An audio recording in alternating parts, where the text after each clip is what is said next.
I showed up to the family reunion I had actually paid for. The place was deserted. Emily just laughed and said, "Oh, that was yesterday." Then came the kicker, "We'll bring you some leftovers." I didn't say a word. But the next morning, the cops did all the talking for me. Looking back, I should have realized something was off the moment I pulled into the lot. No familiar cars. No music. No distant laughter. Not even my cousins sneaking smokes by the dumpster, acting like we didn't all know what they were doing. Just silence. I pulled out my phone, double-checked the message. Friday, 7 p.m., Mateos. Can't wait to see everyone. Sent by Emily. 2 weeks ago. It was Friday. 7:02 p.m. I was right on the dot. Like a fool. I walked in, cool air hitting me, some soft jazz playing, glasses clinking from the bar area. The restaurant wasn't empty, but the private dining room I had reserved and put down a deposit for was locked up tight. Dark. "Can I help you, sir?" the hostess asked without really looking up. "Yeah, Carter party?" "We had a private room." She scanned her clipboard. "Oh, yeah. That was last night." I blinked, confused. "No. Tonight. I booked it. Paid ahead." She tilted her head just a little. "Sir, they were here. 16 people. Big cake. Your mom even brought place cards." Then she asked, "You sure you're not mixed up?" I laughed. Not a happy laugh, more like that brittle kind that falls apart halfway out of your mouth. "No. I'm not confused." She hesitated, kind of awkward now. "Do you want to call someone?" But I was already pulling out my phone. It rang twice. "Hi, sweetie," Emily answered, voice way too light. Like nothing was wrong. "Everything okay?"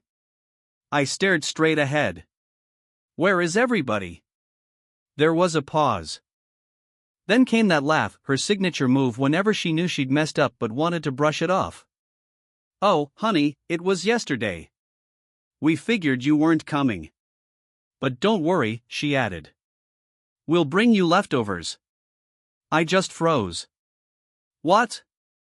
She said it again, like she hadn't just slapped me in the face. "It was yesterday. We'll bring you leftovers." I didn't even bother saying goodbye. I hung up. No one followed up.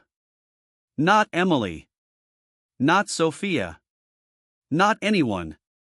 Then a text came in. "Sophia, LMAO bro, you seriously missed it? Classic. Don't worry, we saved you a roll." My hand started shaking. Not sure if it was from the cold or the rage. Maybe both. I looked over at the hostess. "So they came. Ate.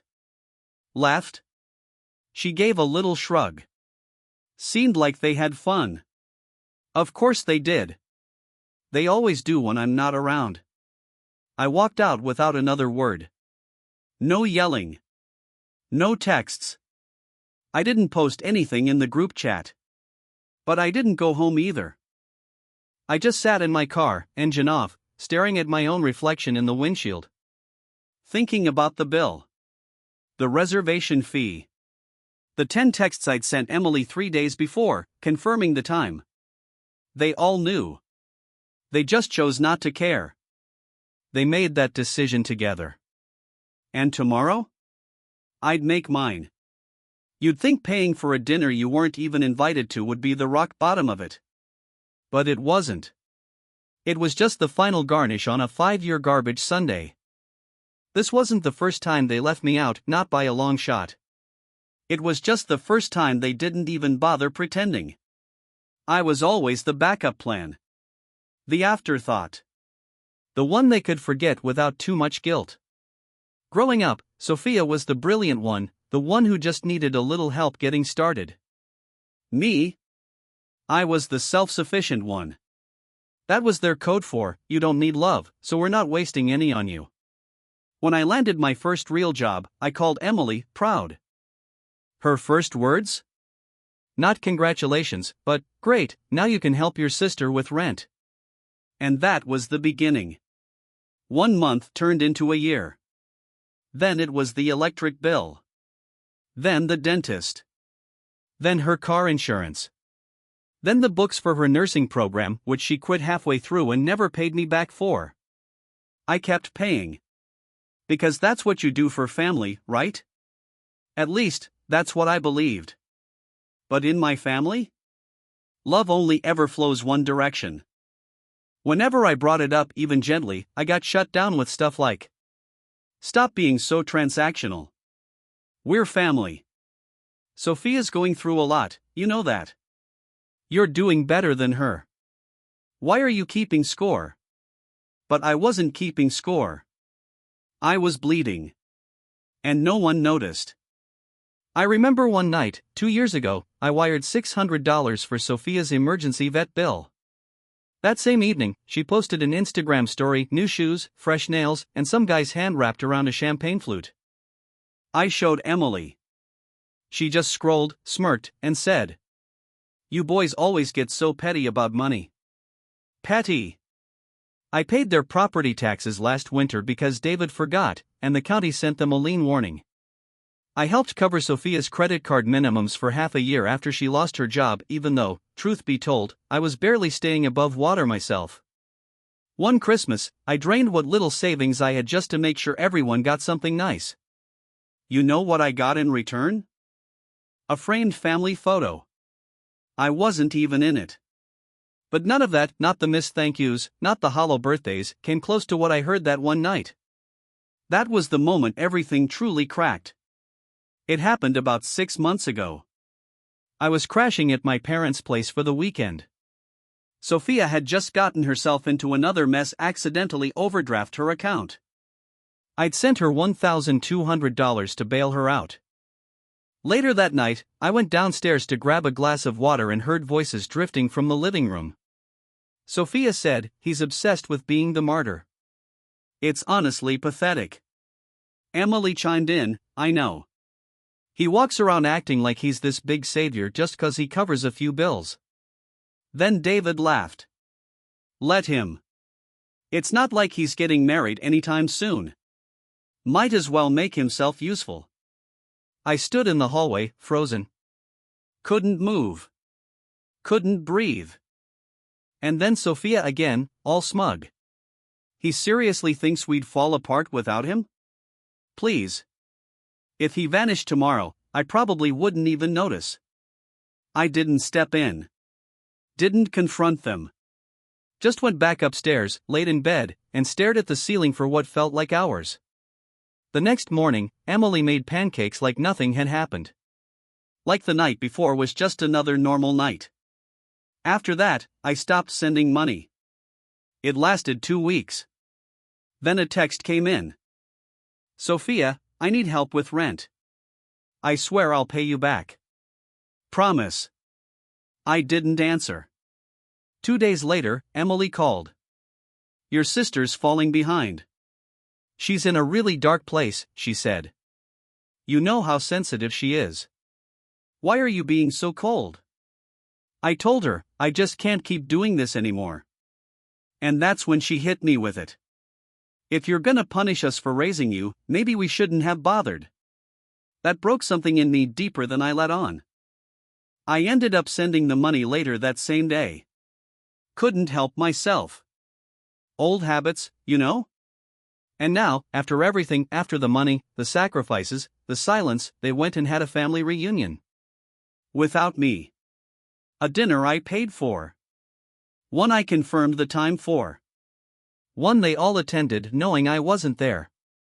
And when I called Emily to ask where they were, she said it like she was telling me the weather. "Oh, that was yesterday. We'll bring you leftovers." Leftovers. Like I'm some stray dog. Not a son. Not a brother. Just a walking, talking ATM. That night, I sat in my car outside Mateo's for what felt like forever. No tears. No yelling. Just a heavy kind of silence pressing down on me, while I thought about all the times I played the role of the good one. And what it had cost me. The next day, I decided I wasn't going to play that part anymore. Tomorrow, they'd see what it felt like when I stopped being the reliable one. And I already knew exactly where I'd begin. Sleep didn't come that night. Not because I was sad. Not even because I was mad. I was calculating. That dinner at Mateo's? $1,740. After taxes. After tip. 16 guests. Appetizers for the table. A custom menu. I even forked over extra so Sophia could have her vegan dish and Aunt Mary wouldn't have a reaction to wine. They didn't forget me. They made a choice. And they made it together. The next morning, I dropped a message into the family group chat. Let's meet at Emily's tonight. 7 p.m. I've got something for you. Nobody replied. No surprise there. They never ask questions when it comes to me. At 6:58, I pulled into my parents' driveway. They were already inside, like it was just another regular night.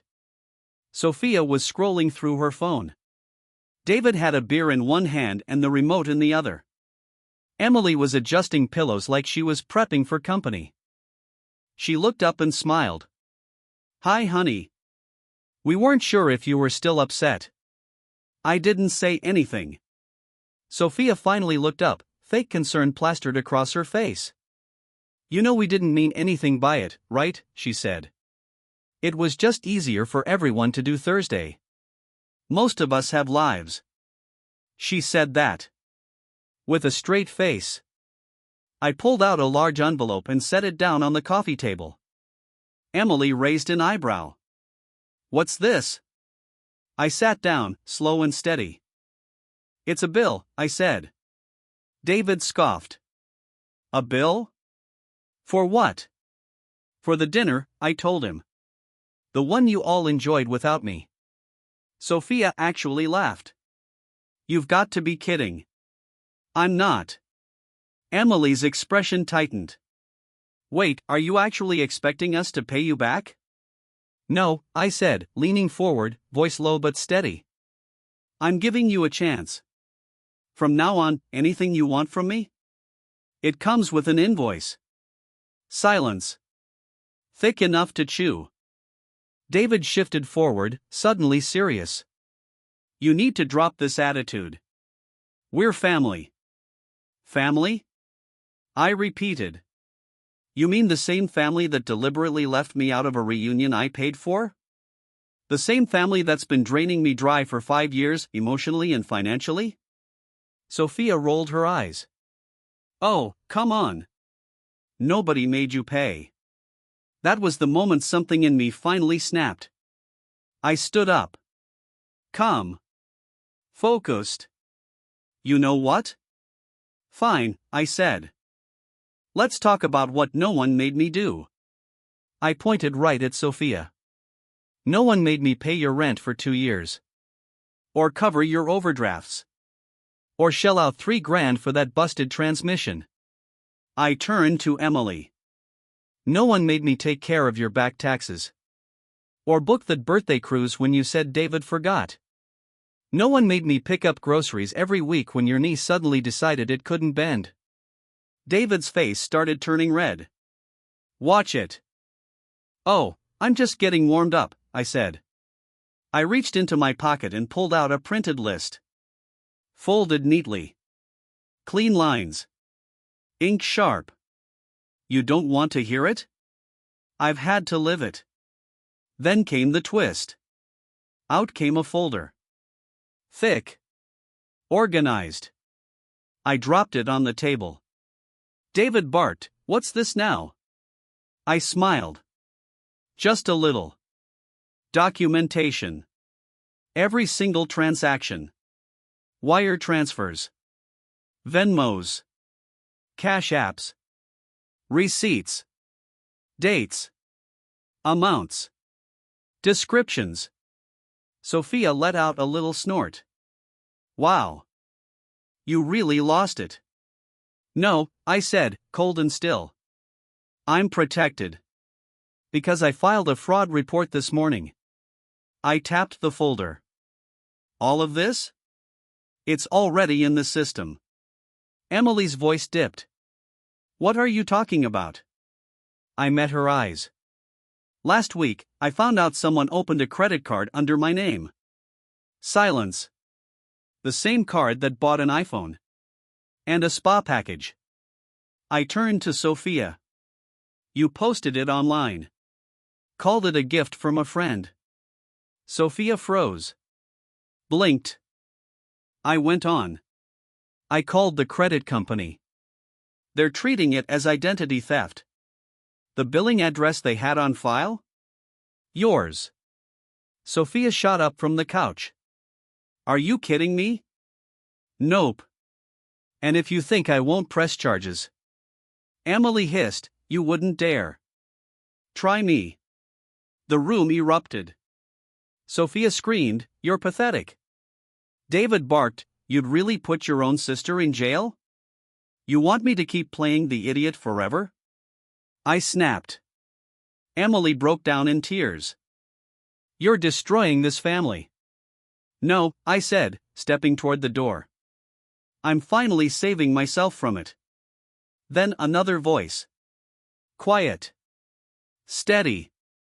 My share, someone said. I'd like to pay it. Everyone turned. Confused. It was Ethan. My cousin. The one who never talks at reunions. The one who hugs from the side and disappears halfway through dessert. He cleared his throat. Of the dinner, I mean. It's only fair. No one said a word. He continued. And I should have said something sooner. But they did plan to leave you out. I was there. They joked about it. Said you'd be too dramatic. He looked at me. I'm sorry. For the first time that night, I smiled. Thanks, I said. And I left. They thought they could use me forever. They forgot one thing. Even the quiet ones speak eventually. And when we do, we don't whisper. We call the cops. The next morning. 8:17 a.m. My phone buzzed. Unknown number. I answered. Hello? Hi. Is this James Carter? Yes. This is Officer Harris with the local precinct. We're following up on a financial fraud report, credit card opened in your name. Your family's address was listed as the billing location. We'll be visiting the property today for a statement. I paused. Do you need me there? No, sir. You've done your part. We'll take it from here. I hung up. And for once, I sat back in silence that felt like freedom. They were finally going to open the door and meet someone they couldn't gaslight. Someone they couldn't guilt or manipulate or cry their way around. This time, I didn't have to say a word. The police would do it for me. I used to think silence would bring me peace. Turns out, silence brings truth. And truth brings chaos. They say if you pull the keystone from an arch, everything crumbles. They were wrong. I wasn't the keystone. I was the foundation. And when I stepped away, the whole house of cards collapsed. According to Emily's furious, 3-minute voicemail that day, the cops showed up at 7:45 a.m. She was still in her robe. David hadn't had his coffee. 2 officers, 1 male, 1 female. Professional. Polite. But sharp. No fluff. We're here about an identity theft investigation, they said. Credit card fraud. Over $4,000 in purchases linked to this address. Who had access?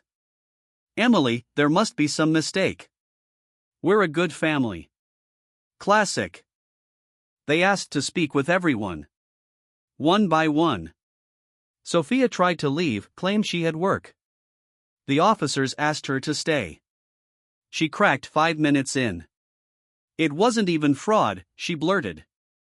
He always helps. I figured he wouldn't care. Emily jumped in, scrambling. She's under stress. She didn't mean it. Too late. They wrote everything down. Took notes.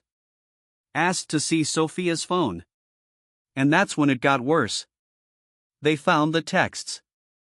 Sophia to a friend. Used my bro's info. IDC, he's such a pushover. He won't even notice. It wasn't just fraud anymore. It was premeditated. And now, it was evidence. That same afternoon, my phone rang again. A detective. Calm, clipped voice. We have enough to move forward with charges. Would you like to proceed formally? I didn't answer right away. I just said, give me a day. That evening, my phone blew up. 27 missed calls. 41 messages. Emily, James. Please. We need to talk. It was just a mistake. She panicked. She's still your sister. David, you don't want to destroy her life over this. Sophia, you selfish prick. I'll lose my job. My apartment. You're doing this to your own family. Funny. Funny how none of them cared when I was losing pieces of myself for them. So I waited. One day. Then I called the detective. Can we pause the formal charge temporarily? He agreed. But his voice was firm. This doesn't go away. It just waits. And that's when Emily made her move. She called me. Voice soft like silk over a blade. If you really want to fix this, she said, come to the house. Let's talk face to face. Against my better judgment, I went. And the second I stepped inside, I regretted it. Sophia was on the couch, swaddled in a blanket like she was the victim. Emily had the worried matriarch look down to a science. David didn't even bother to stand. We just want to heal, Emily said. We? I asked. We know you're hurt, she continued, but this is tearing the family apart. No, I said, voice steady. Sophia did that. Sophia's voice cracked. I didn't think you'd actually go to the cops. Who does that? Someone who's been pushed far enough, I said. Emily reached for my hand. Let's make this go away. We'll pay it back. You don't need the police. Funny, I said, because you didn't offer that before they showed up. She pulled away like I'd slapped her. David finally spoke. You're not perfect either. You think this makes you some kind of hero? I looked at him straight. No. It makes me free. Then I walked out. Again. This time for good. A week passed. Then the detective called. We received a payment covering the charges. Anonymous, but it came from a joint account under your parents' names. Would you like to press charges anyway? I was quiet for a long time. Then. No. But I added, not this time. But I want it on record. If she ever touches anything with my name again, I want her charged. He agreed. I hung up. And just like that? I was done with them. No more money. No more guilt. No more walking into rooms where I was invisible until someone needed their phone bill paid. 2 weeks later, I moved out of state. Small town. Quiet. Friendly landlord. Rent was half what I used to pay. I spent my first weekend assembling IKEA furniture and listening to old music I hadn't played since college. I bought my own groceries. Sat on my own couch. Drank coffee. Read a book. And no one knocked on my door asking for anything. For the first time in a decade, I realized I wasn't responsible for anyone but me. 3 weeks into my new life, I got a letter. Handwritten. No return address. Inside? A folded note. And a check. The note said, "I don't expect you to forgive me, but thank you for doing what I never had the courage to. Ethan." The check was for half of the Mateos bill. I smiled. He didn't owe me anything. But he got it. The rest of them? I never heard from them again. Not for my birthday. Not for Christmas.